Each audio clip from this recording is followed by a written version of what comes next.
بسم اللہ الرحمن الرحیم۔ آج کے پروگرام میں آپ کو خوش آمدید کہتا ہوں۔ آج جو ہمارے ساتھ شخصیت موجود ہیں راؤ فیصل محمود صاحب، آپ یوتھ کے ٹرینر اور سپیکر ہیں اور آپ نے سیاسیات اور سوشیالوجی میں ماسٹر کیا ہوا ہے۔ آپ لا کے بھی طالب علم ہیں اور اس کے ساتھ ساتھ آپ مختلف طلبہ تنظیموں کی رہنمائی بھی کرتے رہے ہیں۔ آپ کا تعلق خانوال شہر سے ہے۔ آئیے ان سے گفتگو کا باقاعدہ آغاز کرتے ہیں۔ سب سے پہلا جو میں آپ سے سوال کرنا چاہتا ہوں وہ یہ ہے کہ موجودہ دور کے اندر طالب علموں کا سب سے بڑا مسئلہ کیا ہے؟ تنزیل بھائی، سب سے پہلے تو شکریہ کہ آپ نے مجھے یہاں پر دعوت دی اور اس اہم موضوع پر بات کرنے کا مجھے موقع دیا۔ بہت ہی اچھا سوال ہے کہ آج کے دور میں طالب علم کا سب سے بڑا مسئلہ کیا ہے۔ ایک طالب علم اسکول، کالج اور یونیورسٹی کا جو بھی تعلیم حاصل کر رہا ہے، میں اگر اپنے حساب سے بات کروں جو میں سمجھتا ہوں وہ یہ ہے کہ ایک طالب علم کے پاس آج کے دور میں ڈائریکشن نہیں ہے۔ بہت سارے ایسے لوگ ہیں، یعنی نوجوانوں کی تقریباً 80 سے 90% کی جو میجورٹی ہے، ان کو یہی نہیں پتا کہ ہم نے آگے جا کے کرنا کیا ہے۔ یا تو وہ بائی چانس اس کیٹیگری میں آ گئے ہیں جو وہ پڑھ رہے ہیں، یا ان کے والدین کی خواہش ہے کہ بیٹا آپ نے ڈاکٹر یا انجینئر ہی بننا ہے، یا ان کے کچھ دوست، کزن یا ان کی فیملی کے اندر ایک ٹرینڈ چل گیا ہے کہ یار سب ایم بی اے کر رہے ہیں، میں بھی ایم بی اے کر رہا ہوں۔ میں یہ سمجھتا ہوں کہ پاکستان کے اندر کیریئر کونسلنگ کا ادارہ، کیریئر کونسلنگ کا رجحان نہ ہونا، یہ ایک بہت بڑا مسئلہ ہے اور اس کے اوپر ہماری گورنمنٹ کو بھی سوچنا چاہیے اور ہمارے تعلیمی اداروں کو بھی سوچنا چاہیے کہ جس وقت بچے کو کورس کی سلیکشن کروا رہے ہوتے ہیں اس وقت بچے سے بھی اس کی ول پوچھی جائے، بچے سے اس کا پیشن پوچھا جائے، بچے کے والدین کے ساتھ بیٹھ کے ڈسکشن کی جائے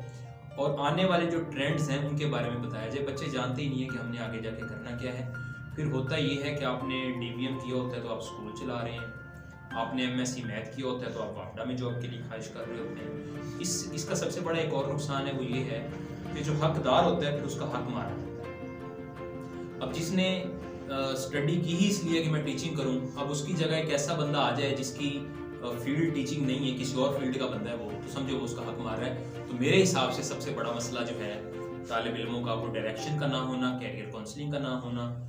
سلیکشن کا نہ ہونا، یعنی جس میں 5-6 سبجیکٹس کے اندر اپلائی کیا، جس میں ہو گیا جی ہو گیا، اس ڈگر پہ ساری قوم چل رہی ہے اور پھر اس کا اینڈ یہی ہوتا ہے کہ جب آپ ڈگری لے کے نکلتے ہیں تو آپ کو اپنا تعارف بھی نہیں کروانا آ رہا ہوتا اور نہ ہی آپ کو سبجیکٹ ہونا۔ اچھا راؤ صاحب، کیریئر کونسلنگ کے علاوہ یا طلبہ تنظیموں کے اندر اسٹوڈنٹ کا شامل ہونا بھی پڑھائی کے اندر فقدان کا باعث بنتا ہے، یا آپ بھی اسٹوڈنٹ لائف کے اندر آپ بھی ماشاءاللہ کافی طلبہ تنظیموں کا حصہ رہے ہیں، ان کی قیادت کرتے رہے ہیں، آپ کیا مشورہ دینا چاہیں گے طالب علموں کو؟ کیا وہ اسٹڈی کے ساتھ ساتھ اس طرح کی سیاسی تنظیموں کا حصہ رہیں؟ تنزیل میں اس میں 2 رائے ہیں۔ ایک رائے تو اس میں یہ ہے کہ ایک ہے طلبہ تنظیم کا لفظ نکلا ہے ڈسپلن سے۔ بڑی واضح سی بات ہے کہ آج کے دور میں جب طلبہ تنظیموں کے اندر ڈسپلن ختم ہو گیا، اس کی وجہ سے نہ صرف بچے یعنی کہ اسٹوڈنٹس جو کہ طلبہ تنظیموں کی طرف مائل ہونا بھی چاہتے ہیں تو اس وجہ سے نہیں ہوتے کہ ان کا کیریئر خراب ہوگا، اور دوسرا ان کے والدین اور اساتذہ ان کو منع کرتے ہیں کہ آپ نے ان تنظیموں میں شامل نہیں ہونا۔ ایک ہے گروپس جو ہیں وہ عموماً نمبروں کی بیس پہ یا کسی فرد کے نام پہ جو پریشر گروپس جن کو ہم کہہ سکتے ہیں چلتے ہیں۔ یہ سب سے بڑا مسئلہ ہے ہمارے کالجز میں، ہماری یونیورسٹیز میں، کہ وہ گروپ کسی خاص پروپیگنڈے کے لیے، ڈائریکشن کے لیے یا صرف پریشر جمانے کے لیے کلاسوں کا ماحول بھی خراب کرتے ہیں یونیورسٹیز کا۔ جہاں تک تعلق ہے طلبہ تنظیموں کی، تو میں طلبہ تنظیموں کے حوالے سے یہ بات کروں گا کہ طلبہ تنظیموں کی اہمیت کو جو ہے وہ ہم پس پردہ نہیں ڈال سکتے، نہ صرف پاکستان بننے سے پہلے بلکہ پاکستان بننے کے بعد۔ بڑا واضح کردار ہے، ہم پاک اسٹڈی پڑھتے ہیں، اس کے اندر یہ واضح موجود ہے کہ طلبہ تنظیموں کا کردار پاکستان بنانے میں قائد اعظم کے ساتھ کتنا اہم رہا ہے۔ اور اس کے بعد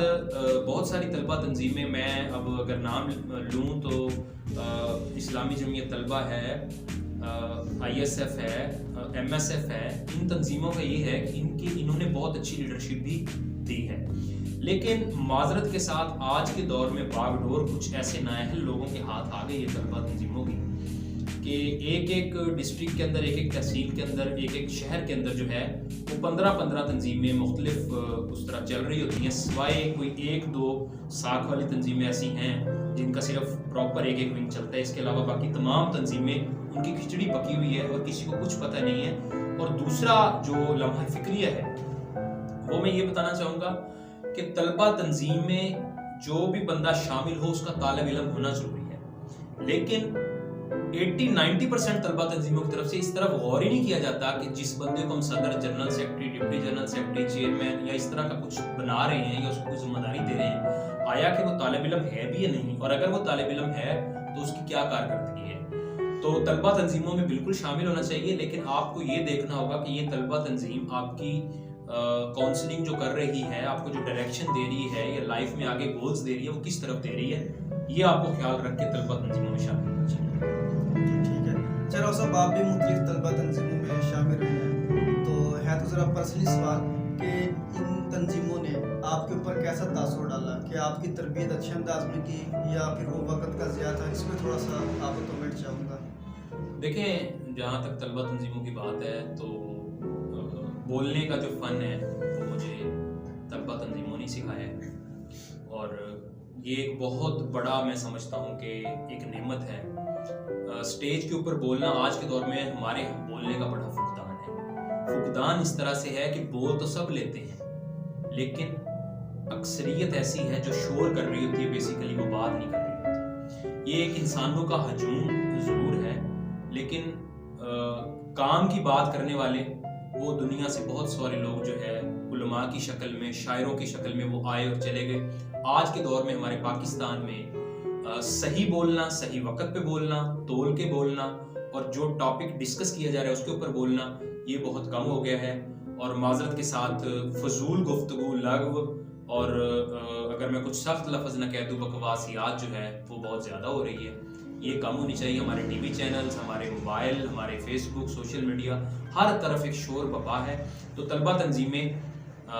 ایسی بھی موجود ہیں، اس پاکستان میں اب بھی موجود ہیں طلبہ تنظیمیں ایسی کہ اگر آپ ان میں شامل ہوتے ہیں تو وہ آپ کو بولنا بھی سکھاتے ہیں اور صحیح لائن میں آپ کی لائف کو ڈائریکشن بھی دیتے ہیں۔ نیکسٹ جو ہمارا کویسچن ہے آپ سے وہ یہ ہے کہ سوشل میڈیا آج کے طالب علموں کو کس طرف لے کے جا رہا ہے؟ کیا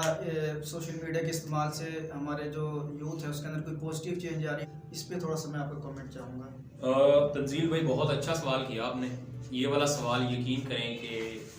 میں چاہ بھی رہا تھا کہ یہ سوال کیا جائے۔ سوشل میڈیا دیکھنے کو تو ایک بڑی خوبصورت چیز ہے، ہم جو بھی کرتے ہیں وہ سوشل میڈیا پہ ڈال دیتے ہیں، ہم اپنی سٹوریز شیئر کرتے ہیں، ہم انسٹا پہ جاتے ہیں، ہم اسکائپ یوز کرتے ہیں، ٹویٹر یوز کرتے ہیں، ہم فیس بک یوز کرتے ہیں، ہماری واٹس ایپ جو ہے اس نے ہماری چیٹ بڑی آسان بنا دی ہے۔ لیکن افسوس اس بات کا ہے کہ سوشل میڈیا آج کا جو اس وقت ٹائم جا رہا ہے، اس میں ایک ٹک ٹاک جیسی جو ایپ آئی ہے، اس نے لوگوں کی انسپائریشنز کو چینج کیا ہے، لوگوں کی زندگیوں کے اوپر ایک بہت بڑا ایفیکٹ ڈالا ہے۔ آج اس کا جو میں یہ سمجھتا ہوں کہ ٹک ٹاک سے اور جو واٹس ایپ پہ اسٹیٹس لگتا ہے، اس کی جو بیک گراؤنڈ ہوتا ہے اس میں آپ کو عصبیت کا عنصر نظر آئے گا۔ کالجوں کے، یونیورسٹیوں کے، ایون کہ سکولز کے بچے جو ہیں ان کے اندر اس قسم کا ایگریشن آ گیا ہے کہ ہر بندہ دوسرے کو نا اپنی آکڑ اور بدماشی دکھانے کے چکر میں۔ بچوں کی خواہش یہ ہے، ان کے معذرت کے ساتھ جن سے وہ انسپائر ہو رہے ہیں کہ گلے میں چین ہو، ہاتھوں میں انگوٹھیاں ہوں، بڑے بڑے بال رکھے ہوں، کسی پراڈو سے اتر رہا ہو، 2 گن مین ہوں۔ یہ سوچ ہمیں کدھر لے کر جا رہی ہے؟ یہ بہت غلط سوچ ہے۔ اس کا فی الفور تدارک اس کے اوپر گورنمنٹ کو بھی سوچنا چاہیے کہ ہمارے بچے جو ہیں کدھر جا رہے ہیں۔ ہر بندہ 2-3 ٹک ٹاکرز کی جو بیک گراؤنڈ جس میں ان کے بڑے آکڑ بدماشی والے اور اس قسم کے تھوڑے سے نازیبا میں سمجھتا ہوں کہ الفاظ جس میں وہ دعوت دے رہے ہوتے ہیں کہ ہم سے تگڑا، ہم سے بھاری بھرکم اور ہم سے طاقتور کوئی بھی نہیں ہے، ہم اس کو پچھاڑ دیں گے، تو یہ پیغام جو ہے سوشل میڈیا عصبیت کا پیغام دے رہا ہے اس وقت۔ بجائے کہ ہونا یہ چاہیے تھا کہ فیس بک کے اوپر، یوٹیوب کے اوپر آپ ایسی چیزوں کا فروغ دیں، ایسی چیزوں کو جو ہمارے بہت اچھے ماشاءاللہ مولانا طارق جمیل صاحب ہیں، ڈاکٹر اسرار صاحب ہیں اور دیگر ہمارے علماء ہیں، ان کو جو ہے آگے لے کر جانے کی بجائے، ان کو سننے کی بجائے ہم کیا کر رہے ہیں؟ ہم پھولو کو سن رہے ہیں، ہم اسی طرح بولا ریکارڈ اور دوسرا تیسرا نینی تال والا پتہ نہیں کون کون کیسے کیسے نام ہیں، اور یہی لوگ ان سب لوگوں کے، ہمارے بالخصوص ہمارے پاکستان کے جو دیہی علاقے ہیں، ان سے جو نوجوان پڑھنے آتے ہیں کالجوں میں، وہ ان سے بہت زیادہ انسپائر ہیں۔ تو سوشل میڈیا اس وقت میں یہ سمجھتا ہوں بڑے خطرناک موڑ کی طرف ہمارے پاکستانی یوتھ کو اور نوجوانوں کو لے کر جا رہا ہے۔ اس کے اوپر کام کرنے کی ضرورت ہے، اس کو آلٹرنیٹ بچوں کو دینے کی ضرورت ہے کہ یوٹیوب کے اوپر میں اس چیز کے خلاف نہیں ہوں کہ فن نہیں ہونا چاہیے، فن ہونا چاہیے، لیکن فن کی کوئی لمٹس ہوتی ہیں، ایک طریقہ کار ہوتا ہے، پازیٹیو مذاق ہونا چاہیے، کسی کی اس میں دل آزاری نہیں ہونی چاہیے، لیکن یہ کھلم کھلا بدماشیاں اور کھلم کھلا ایک دوسرے کو چیلنج دینا، یہ بالکل جو ہے یہ غلط چیز ہے، اور سوشل میڈیا جو ہے اس کے اوپر کام ہونا بہت ضروری ہے۔ جی، نیکسٹ کویشچن میرا آپ سے یہ ہے کہ نوجوانوں کی کسی بھی معاشرے یا ملک کی ترقی کے اندر کیا رول ہے، اور اس کے ساتھ اگلا کویشچن یہ بھی کہ ان کی کس طرح سے تربیت کی جائے، کس طرح سے ان کو صحیح ڈائریکشن دی جائے تاکہ وہ اپنے ملک کے لیے اور اپنے دین کے لیے اور معاشرے کی ترقی کے لیے اپنا کردار ادا کر سکیں۔ جی بالکل، نوجوان ہمارے معاشرے کی میں سمجھتا ہوں اکائی ہے۔ نوجوان پاکستان کے حوالے سے جب نوجوان کی بات کی جاتی ہے تو اس کی اہمیت اور بھی بڑھ جاتی ہے، کیونکہ ہمارا پاکستانی معاشرہ شاید دنیا میں بہت کم ایسی سوسائٹیز ہیں کہ جن کے اندر نوجوانوں کی تعداد اتنی زیادہ ہو۔ ہمارے الحمدللہ پاکستان کے اندر یوتھ کی جو پاور ہے اسے سب سے بڑی پاور آج بھی تسلیم کیا جاتا ہے، اداروں کے اندر بھی، عام ہمارے لوگوں کے ذہنوں کے اندر بھی یہ بات موجود ہے کہ جس معاملے میں نوجوان کھڑے ہو جائیں وہاں پر مخالفت اور اپوزیشن جو ہے وہ بہت کمزور پڑ جاتی ہے۔ لیکن بات پھر وہیں آ جاتی ہے کہ نوجوان کے پاس ڈائریکشن نہیں ہے، نوجوان کے پاس پاکستان کے اندر اتنا سورس نہیں ہے، پوٹینشیل بہت زیادہ ہے نوجوانوں میں، اور ٹیلنٹ بہت زیادہ ہے۔ ہمارے نوجوانوں نے Guinness book of world record کے اندر یہ چیزیں موجود ہیں کہ ہمارے سائنسدان بھی، ہمارے کھیلوں کے میدان کے اندر بھی، ہمارے اے لیول او لیول کے بچے بھی، ایون کہ ہر فیلڈ کے اندر پاکستانیوں نے اپنا نام بنایا ہے۔ لیکن پاکستان کی ترقی کے اندر نوجوانوں کے کردار کے حوالے سے اگر بات کی جائے تو یہ ضروری ہے۔ گورنمنٹ ابھی انیشیٹو لے تو رہی ہے کچھ، لیکن میں سمجھتا ہوں کہ وہ بہت کم ہے۔ نوجوانوں